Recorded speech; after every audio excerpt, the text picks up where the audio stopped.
राऊत साहेब, संपूर्ण महाराष्ट्राला पडलेला प्रश्न आहे की महायुतीचा मुख्यमंत्री कोण होणार. अजूनही मुख्यमंत्री पदाबाबत पहा की निर्णय हा होत नाही. शेवटी निर्णय दिल्लीतून होणार.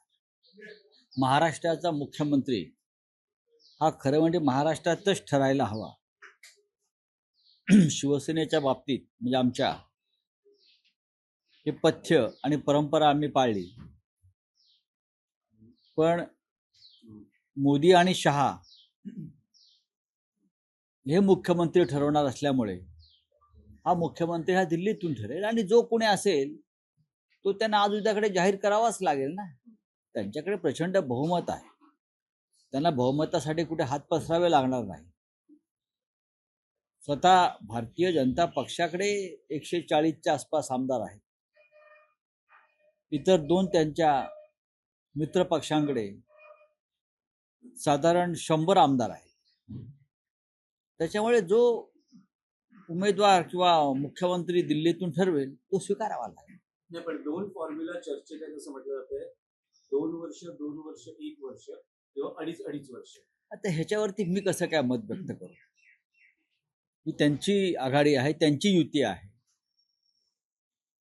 शब्द पाळण्यासंदर्भात भारतीय जनता पक्षाची परंपरा नाही, पण आता कदाचित महाराष्ट्राशीच त्यांना वैर घ्यायचा असल्यामुळे ते असे कोणतीही भूमिका घेऊ शकतात. पण राऊत साहेब, एक असं म्हटलं जातं आता महायुतीचं जसं महाविकास आघाडीचं आहे, पराभवाचं चिंतन होतंय. त्यात पराभवाचं काँग्रेसमध्ये हा काय आहे, नाना पटोले यांच्यावर खापर फोडलं जात आहे. स्वतः त्यांच्या प्रवक्त्यांच्या माध्यमातून ही भूमिका व्यक्त झालेली की पराभवाची जबाबदारी किंवा कारण नाना पटोले हे आहे. एका व्यक्तीवरती पराभवाचा खापर फोडता येत नाही. आम्ही महाविकास आघाडी म्हणून लढलो. शरद पवार यांच्यासारखा नेता ज्याच्या मागे महाराष्ट्र उभा आहे असं चित्र दिसलं, त्यांनाही अपयश आलं. अपयशाची कारणं शोधली पाहिजे. ती कारणं ईव्हीएम मशीनमध्ये आहेत, यंत्रणेच्या गैरवापरामध्ये आहेत, घटनाबाह्य कृत्यामध्ये आहेत, की डी.वाय. चंद्रचूड यांनी न घेतलेल्या निर्णयामध्ये आहे. मुख्य कारण ही आहेत. त्यातलं मुख्य कारण कोणतंही शोधावं लागेल. नाना पटोले जबाबदार आहेत का, शरद पवार साहेब जबाबदार आहेत का, आमच्या पक्षाचं नेतृत्व जबाबदार आहेत का, यातून आता बाहेर पडलं पाहिजे. आम्ही तिघांनी एकत्र मिळून निवडणुका लढलो. एखाद दुसऱ्या जागेवर आमच्यामध्ये काही भूमिका वेगळ्या असतील, पण आम्ही तिघांनी एकत्र निवडणुका लढलो. हा महाविकास आघाडीचं अपयश आहे, व्यक्तिगत एका पक्षाचं आहे असं मी मानायला तयार नाही. शेवटी ज्या पद्धतीनं समोरचे आमचे विरोधक निवडणुका लढण्यासाठी उतरले त्याला मी फेअर इलेक्शन मानत नाही. आजही ठिकठिकाणचे आमचे कार्यकर्ते ईव्हीएम मशीन संदर्भात ज्या बातम्या देत आहेत की नंबर कसे मॅच होत नाहीत किंवा ईव्हीएम मशीनची हलवाहलव कशा पद्धतीनं झाली, अशा अनेक गोष्टी आहेत, किंवा मतांचा आकडा मॅच होत नाही. जसं नाशिकमध्ये उमेदवाराच्या घरामध्ये 65 मत आहेत कुटुंबात आणि त्याला 4च मतं पडली. कुटुंबात 65 मत आहेत, कुटुंबात संपूर्ण. त्याचे काही कार्यकर्ते असू शकतात प्रमुख, त्याच्यावर काम करणारे, आणि तो एका राजकीय पक्षाचा कार्यकर्ता उमेदवार आहे. त्याची बायको, त्याची आई, त्यांची मुलं, त्यांचे वडील, बहिणी हे एकत्र आहेत आणि त्यांना 4 मतं पडावीत, हे जरा गडबड आहे या सगळ्या ह्याच्यामध्ये. डोंबिवलीमधल्या आमच्या लोकांना लक्षात आलं की ईव्हीएम मशीनचे नंबर मॅच होत नाही आणि त्याचा वरती आक्षेप घेतल्यावरती तो आक्षेप मानायला निवडणूक आयोगाचे लोक तयार नाहीत. हे महाराष्ट्रात ठिकठिकाणी घडल्याचं स्पष्ट होत आहे. ठाण्यातून ईव्हीएम मशीन 2 दिवस आधी मतदान झाल्यावर किंवा आधी संभाजीनगरला नेल्या टेम्पोतून असं समोर आलं आणि परत त्या तिथे काहीतरी फिडिंग करून परत ठाण्यामध्ये आणल्या गेल्या आणि त्यातून अनेक ठिकाणी त्या मशीन्स डिस्ट्रीब्यूट झाल्या. अशा प्रकारच्या बातम्या आता समोर आलेल्या आहेत आणि पुराव्यासह समोर आलेल्या आहेत. चांदिवलीमध्ये सुद्धा अशा प्रकारच्या काही घटना घडल्या. नाही ते दिलीप लांडेने असं कोणतं कर्तृत्व गाजवलं की त्याला जवळजवळ 1,40,000 मतं पडावी. मला सांगा ना तुम्ही, असं काय महान क्रांतिकारक कार्य या लोकांनी केलं की त्यांना 1.5 लाख मतं पडावीत. हा, अजित पवारांचे लोक असतील. काल पक्षात गेलेले लोक आमदार झाले आमच्याकडले, शिवसेनेतले 2 जिल्हा प्रमुख आमचे पुणे जिल्ह्यामध्ये. आज पक्ष सोडला, उद्या तिकीट घेतलं आणि चौथ्या दिवशी आमदार झाले. असं कोणतं महान कार्य घडलं?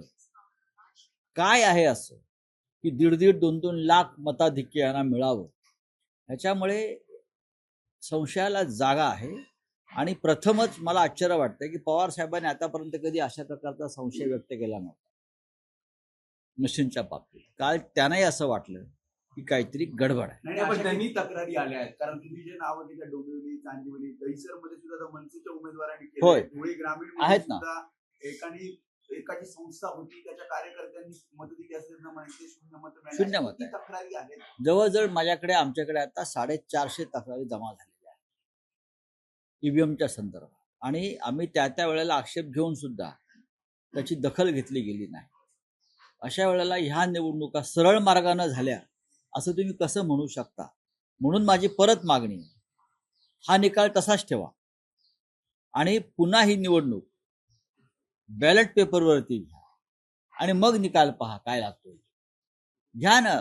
सकाळी 10:30 वाजेपर्यंत पोस्टल मतदान जे आहे, पोस्टल बॅलेट जे मतपत्रिकेवर होत, त्याच्यामध्ये आम्ही आघाडीवर आहोत सर्वत्र. मतपत्रिकेवर जे मतदान मोजलं गेलं सकाळी, त्याच्यामध्ये महाविकास आघाडी ही आघाडीवर आहे. तो कल आहे, तो ट्रेंड आहे त्या भागातला. आणि तासाभरामध्ये आम्हाला जागाच मिळत नाहीत. हे शक्य आहे का? मला सांगा ना तुम्ही. राऊत साहेब, काय नेमकं करणार काय आहात? कारण असीम स्वरूप बघा, आम्ही रडीचा डाव खेळत नाही की आम्ही हारलो म्हणून नाही बोलतो. बॅलेट पेपरवर निवडणुका घ्या हे आम्ही गेले 10 वर्ष सांगतो. आता ते म्हणतील की झारखंडला जिंकला नाहीत का? मग झारखंडला तुम्ही जिंका, महाराष्ट्र आम्ही जिंकतो ना, असं करा ना एक दिवस. झारखंडला जिंकला नाहीत का? हा, तुम्ही एक दिवस असं करा मग, ईव्हीएम मशीन मध्ये घोटाळे करून. यावेळेला झारखंड आम्ही जिंकतो, महाराष्ट्र तुम्ही जिंका. आता उत्तर प्रदेश बरोबर एखादं लहान राज्य असेल ना कुठलं, तर ते लहान राज्य विरोधी पक्षाला जिंकायला देतील ईव्हीएमच्या माध्यमातून आणि उत्तर प्रदेश, बिहार ते जिंकतील. पवार साहेबांनी व्यक्त केलेली शंका जी आहे, प्रथमच त्यांनी अशी शंका व्यक्त केली. राऊत साहेब, भाजपच्या इतक्या मोठ्या यशाचं सूत्र हे प्रादेशिक पक्षांमधली मतविभागणी, मग शिवसेना असेल किंवा एनसीपी असेल. शिवसेनेची 2 गटांमध्ये विभागणी, एनसीपीची 2 भारतीय जनता पक्षाचं अनालिसिस केलं नक्कीच आहे, त्या पद्धतीनं सुद्धा केलं आणि काही तांत्रिक बिघाड सुद्धा, घोटाळे सुद्धा केले. फोडा झोडावर राज्य करा, डिवाइड अँड रूल. हे काय म्हणतात, एक आहे तो सेफ आहे. जे एक आहेत त्यांना तोडायचं, जे एक आहेत त्यांच्यामध्ये दुफळी निर्माण करायची, मतविभागणी करून घ्यायची. त्यासाठी प्रचंड पैसा, दबाव, यंत्रणा वापरायच्या आणि निवडणुका जिंकायच्या. हे मोदींचं यश आहे. मोदी काय देशाचे नेते आहेत असं मानायला तयार नाही मी अजून. देशाचे नेते पंडित नेहरू होते, इंदिरा गांधी होत्या, राजीव गांधी होते, मनमोहन सिंग सुद्धा होते.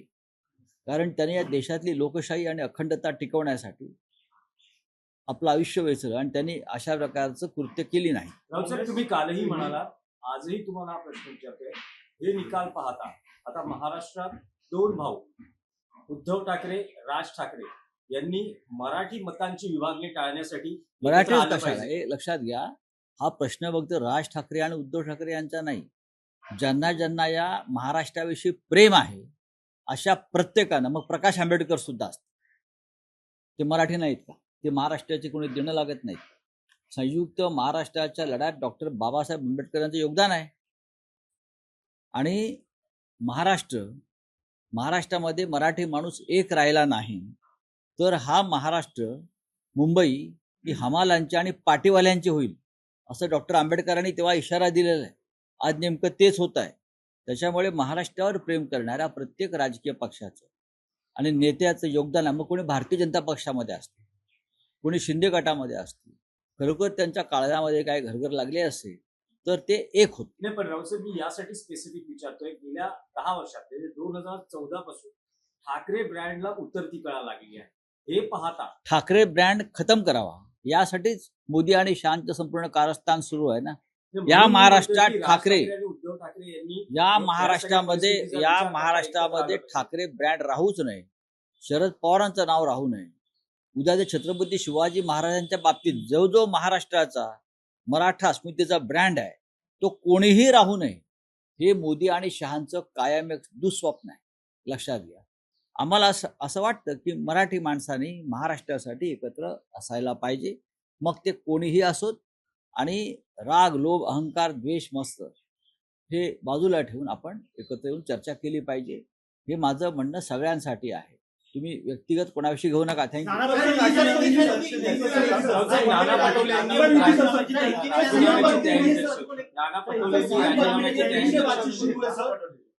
नाना पटोलेंनी पराभवाची जबाबदारी मी मगाशी माझं मत त्याच्यावर व्यक्त केलं. ही कोणा एकाची जबाबदारी असत नाही, सामुदायिक जबाबदारी असते. नाना पटोले हे त्या पक्षाचे प्रांताध्यक्ष आहेत, पण त्याचबरोबर महाराष्ट्रामध्ये इतर अनेक ठिकाणी प्रमुख नेत्यांचा पराभव झालेला आहे. आणि मी असं म्हणतो की या पराभवाचं खरी कारणं शोधावी लागतात. या पराभवाची मी कोणावरही टीका करणार नाही, कोणी हरलंय कोणी जिंकलं म्हणून, अजिबात नाही.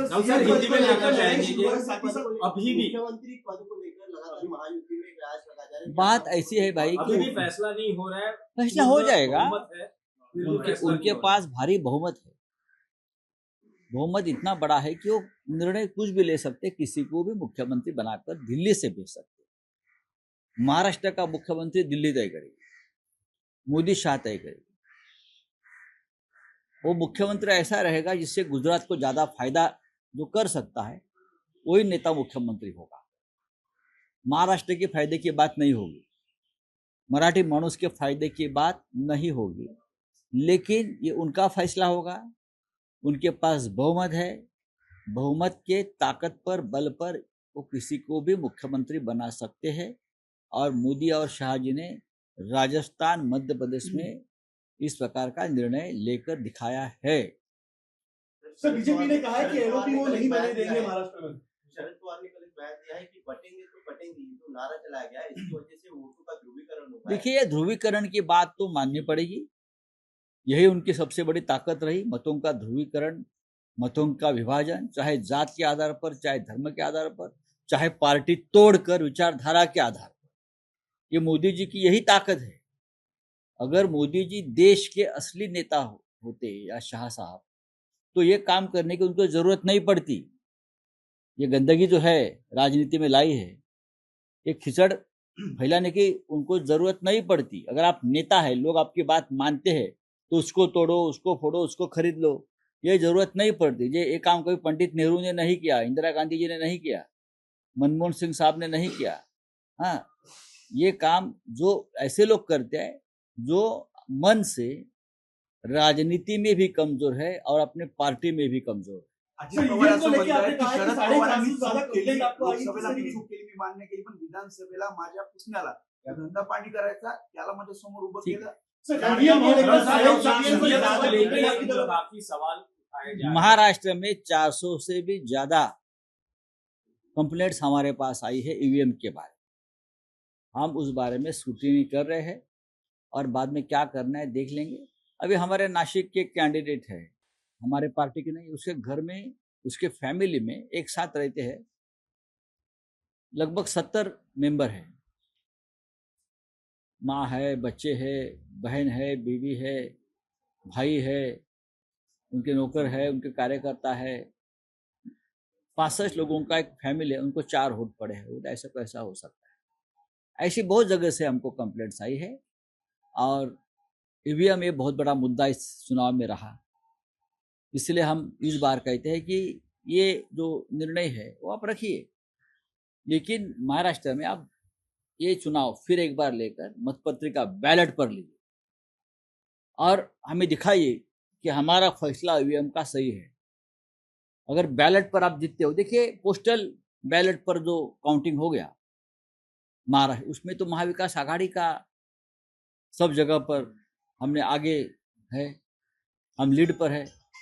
140 145 सीट पर हम लीड पर है. बैलेट पेपर पर जो चुनाव और काउंटिंग हो गया, तो अचानक 1 घंटे में हम नीचे कैसे आ सकते? और इतने नीचे क्या ये पॉसिबल है? शरद पवार जैसा नेता, महाराष्ट्र उसके पीछे खड़ा था इस बार. उनको जिस तरह से सीटें मिली है या अजित पवार को सीटें मिली है, ये कौन सा निर्णय है, इसके लिए ये जो सब खिचड़ हो गया ना महाराष्ट्र में, मिस्टर चंद्रचूड़ जिम्मेदार है।